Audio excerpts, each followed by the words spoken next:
وہ ہر چیز، ہر حادثے، ہر پریشانی اور ہر مسئلے کو معمولی سمجھتے تھے اور ہمیشہ یہ تو کچھ بھی نہیں کہہ کر ٹال دیتے تھے۔ میں انہیں انکل یہ تو کچھ بھی نہیں کہتا تھا، یہ ان کا نک نیم تھا۔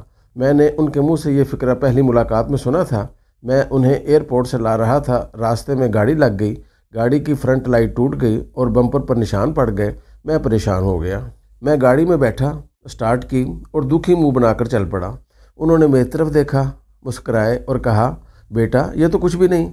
میں نے حیران ہو کر ان کی طرف دیکھا۔ وہ بدستور مسکرا رہے تھے۔ وہ مجھے اس وقت بہت نادان، بیوقوف اور غیر تہذیب یافتہ شخص لگ رہے تھے۔ ہمیں بے شمار لوگ ایسے ہوتے ہیں جنہیں دکھ یا خوشی کے اظہار کا طریقہ نہیں آتا۔ یہ بے وسبے لوگ ہوتے ہیں۔ مجھے یہ لوگ زہر لگتے ہیں اور میں انہیں تہذیب کا توا کہتا ہوں۔ مجھے انکل بھی پہلی ملاقات میں تہذیب کے توے محسوس ہوئے۔ آپ بھی میری جگہ ہوتے تو آپ بھی اسی طرح سوچتے۔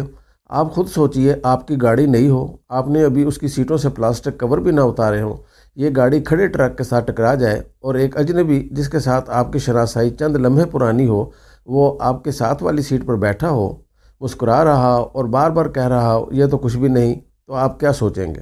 میں بھی اس وقت وہی سوچ رہا تھا جو آپ سوچ رہے ہیں۔ مجھے وہ اس وقت تہذیب کے توے محسوس ہوئے اور میں نے ان سے منہ پھیر لیا، لیکن مجھے اگلے چند دنوں میں محسوس ہوا یہ تو کچھ بھی نہیں۔ ان کا تکیہ کلام ہے اور ہر قسم کا نقصان، ہر قسم کی خرابی اور ہر قسم کے مسئلے پر یہ تو کچھ بھی نہیں کہتے ہیں اور ساتھ ہی مسکراتے بھی ہیں۔ میں بات آگے بڑھانے سے پہلے آپ کو انکل کا بیک گراؤنڈ بھی بتاتا چلوں۔ یہ انکل میرے ایک دوست کے تایا تھے۔ میرا یہ دوست بیرون ملک رہتا تھا۔ ان کے تایا کراچی میں اکیلے تھے۔ میرے دوست نے مجھے فون کیا اور مجھے کہا، میرے تایا علاج کے لیے اسلام آباد آ رہے ہیں، تم انہیں چند دن کے لیے اپنے پاس رکھ لو۔ میرے پاس انکار کی کوئی گنجائش نہیں تھی۔ میں نے تایا جی کو ایئرپورٹ سے لیا، چند دنوں کے لیے ایک کمرے کے فلیٹ کا بندوبست کیا اور تایا جی کو اس فلیٹ میں رکھ دیا، اور اس کے بعد میرے برے دن شروع ہو گئے۔ میں صبح اٹھ کر انکل کو ناشتہ کراتا اور اس کے بعد انہیں مختلف حکیموں، مختلف بابوں اور مختلف درباروں پر لے کر جاتا۔ میں گاڑی میں بیٹھ جاتا اور انکل درباروں، بابوں اور حکیموں کی محفل میں چلے جاتے۔ میں 2-3 گھنٹے گاڑی میں اونگتا رہتا، انکل کو دوپہر کا کھانا کھلانے گھر واپس آتا، چند گھنٹے سوتا، انکل کے لیے رات کے کھانے کا بندوبست کرتا اور رات کی شفٹ میں کام کرنے کے لیے دفتر چلا جاتا۔ اس دوران ہر بری بات، ہر حادثے اور ہر مسئلے پر ان کا ایک ہی رسپانس ہوتا، یہ تو کچھ بھی نہیں، اور میں دل ہی دل میں اس وقت کو کوسنا شروع کر دیتا جب میں نے انکل کو ریسیو کیا تھا۔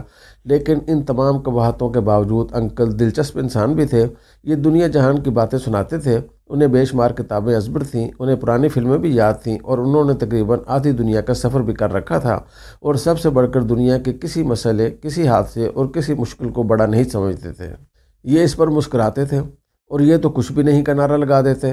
آپ ان کے سامنے اپنے بچوں کی نالائکی کا ذکر کریں، وہ مسکرا کر کہیں گے یہ تو کچھ بھی نہیں۔ آپ ان سے اپنے باس کی زیادتیوں کا شکوہ کریں، وہ کہا لگائیں گے اور کہیں گے یہ تو کچھ بھی نہیں۔ آپ ان کے سامنے مہنگائی کا رونا روئیں، آپ اپنی شوگر یا بلڈ پریشر کا ذکر کریں، آپ انہیں ایکسیڈنٹ کے بارے میں بتائیں جس میں آپ کی ناک کی ہڈی ٹوٹ گئی تھی، یا آپ انہیں ان چوریوں کے بارے میں بتائیں جن میں آپ کی ساری کمائی لٹ گئی، یا آپ انہیں اس بری سرمایہ کاری کے بارے میں بتائیں جس میں آپ اپنے سرمایے سے محروم ہو گئے تھے، یا آپ انہیں اپنی بیوی کی بدمزاجی، رشتہ داروں سے بدسلوکی، بچوں کی تربیت سے لاپرواہی، نئے لیپ ٹاپ کی خرابی، دواؤں کی مہنگائی اور ہمسایوں کی لڑائی کے بارے میں بتائیں۔ ان کا ایک ہی رسپانس ہوگا، یہ تو کچھ بھی نہیں۔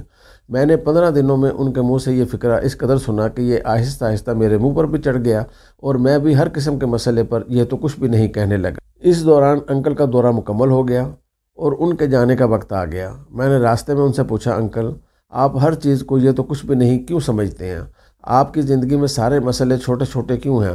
انہوں نے کہا لگایا، ہنستے ہنستے ان کی آنکھوں میں پانی آ گیا اور وہ جذباتی ہو کر بولے، یہ تھوڑی سی لمبی کہانی ہے۔ میں نے عرض کیا، انکل کوئی بات نہیں، میرے پاس بھی ضائع کرنے کے لیے بہت وقت ہے۔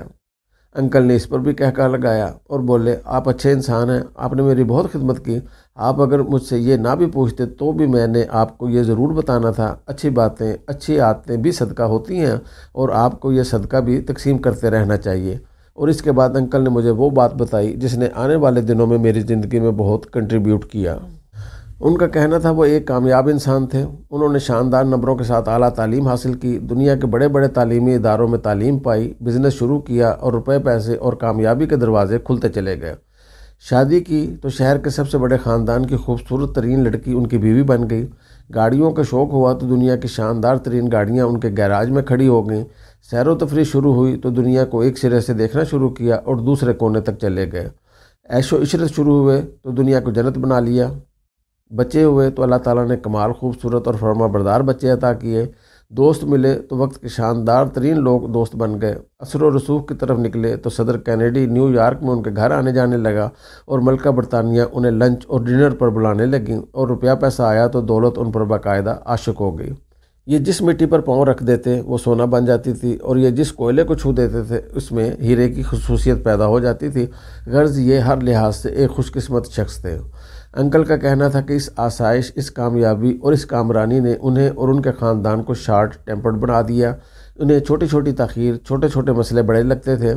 پیزا کی ڈلیوری میں دیر ہو گئی تو ان کا پارا چڑھ گیا، کافی کا مگ ٹھنڈا ملا تو غصہ آ گیا، گاڑی کے اندر ایئر فریشنر کا چھڑکاؤ نہیں ہوا تو ڈرائیور کو ڈانٹ دیا، گھنٹی بجانے پر چپراسی نہیں پہنچا تو کن پٹیوں میں آگ لگ گئی، اور سفر کے دوران گاڑی کا ٹائر پنکچر ہو گیا تو پوری دنیا کو آگ لگانے کا اعلان کر دیا، وغیرہ وغیرہ۔ لیکن پھر اچانک وقت نے پلٹا کھایا اور زندگی کی تمام نعمتیں ایک ایک کر کے ان کے ہاتھ سے نکلنے لگیں۔